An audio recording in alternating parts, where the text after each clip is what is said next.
Nilufar Hamidovaga men bu she'rni o'qib bermoqchiman. Nilufarxon, juda o'zingizdan ketib qoldingiz chog'i. Uzr opajon, lekin biz o'zbek ayollariga yoqmaydigan, o'zbek ayollariga mos kelmaydigan gaplarni gapirib, aynan o'zbek erkaklarimizni oyoq osti qiladiganingiz uchun men shu she'rni o'qib bermoqchiman. Bu she'r Chori Alimov jurnalist va yozuvchi, ijodkor inson tomonidan yozilgan. Men she'rni o'qib bermoqchiman. Shu she'rdan keyin, hurmatli aziz vatandoshlar, yurtdoshlar, menga o'zlaringizni fikr va mulahazalaringizni yozib qoldirishlaringizni iltimos qilardim. Iloji boricha shu Nilufar Hamidovaga yetib borishini so'ragan bo'lardim.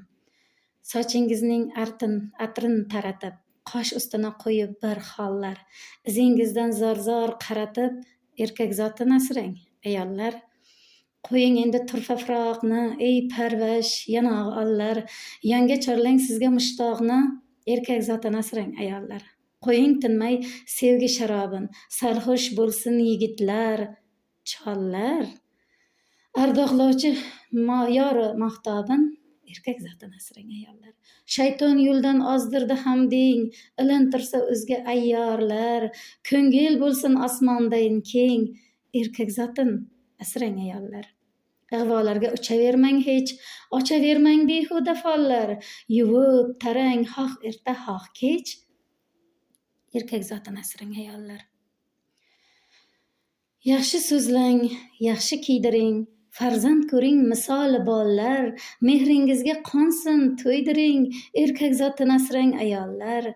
Sizsiz uning quyoshi botgan, qalbi kemtik, bellari dollar, poyingizga bosh urib yotgan, erkak zotin asrang, ayollar. Yelkasida turmush ortgan yuk, lekin demang sho'rlik hammollar, erkak buyuk, siz unga suyuk, erkak zotin asrang, ayollar.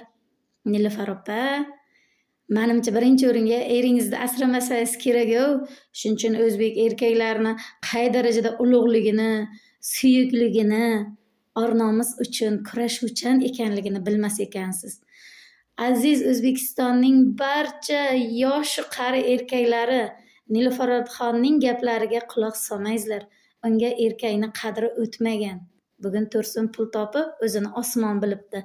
Biz uchun, biz ayollar, siz erkaklarni hamisha hurmat qilamiz, qadrlaymiz va albatta yuragimizning to'ridan joy berganmiz.